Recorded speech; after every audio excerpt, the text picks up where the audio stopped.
Alright, let's take care of the arms now. If we go to frame 1, we'll notice that he is in mid-stride. So let's adjust the arms accordingly. So his right leg is forward, so we want his left arm to be slightly forward, and his right arm to be a little back. And then we want to overwrite those keyframes. So whole character again. And same thing we did between frame 1 and frame 7. Let's copy that by hitting Control C, going out to frame 7, and then hitting Shift Control V, and then overwrite those keyframes. Alright, now at frame 5 his legs are at the farthest part, so should his arms. So his left leg is forward, so his right arm should be forward.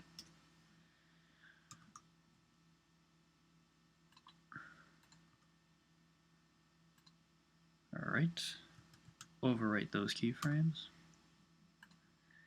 Alright, and since we put frames in keyframes in 2 and 4, his arms are going to stay like that because that's the way we assigned them. So let's go to frame 2 and adjust the arms. They're already pretty much in position because the left leg is just coming forward, so the right arm should follow. And you don't really need to adjust the left arm too much. I'm not even going to adjust it. So overwrite those frames and see how that looks between 1 and 2. Alright. Go out to frame 4. And basically the only thing you just have to keep track of is that just not to exceed the height of the arms here. So just adjust accordingly.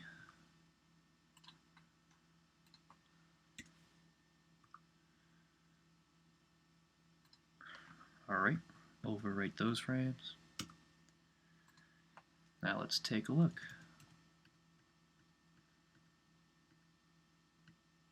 Looks good.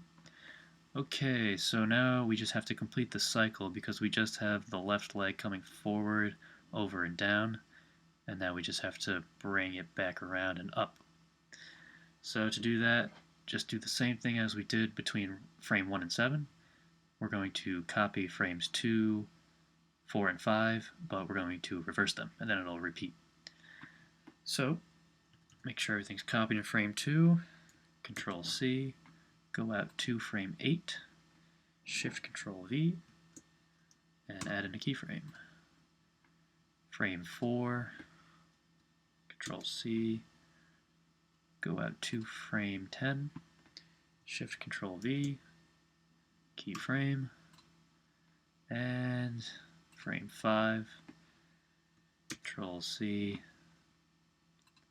out to frame 11, Shift Control V, keyframe, and for the last frame it's going to repeat.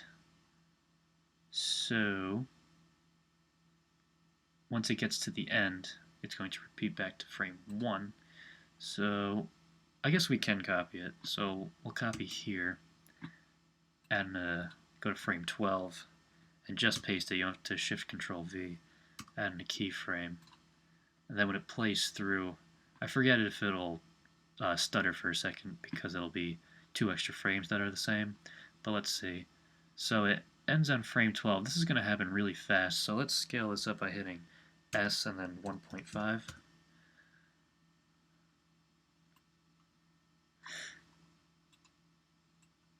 Now the whole thing shifted, so grab.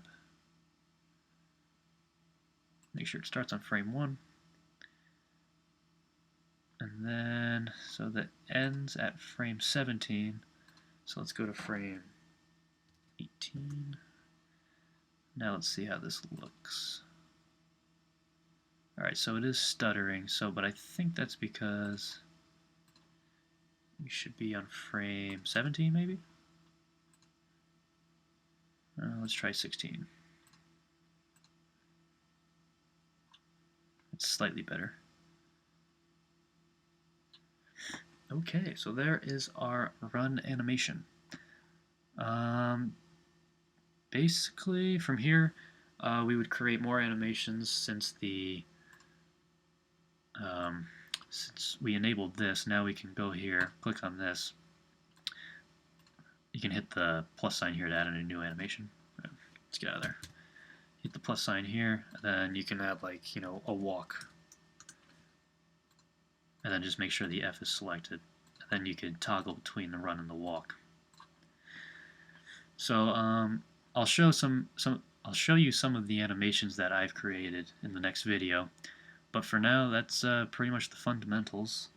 And yeah, so I'll go ahead and show you those animations now. Alright, see you there.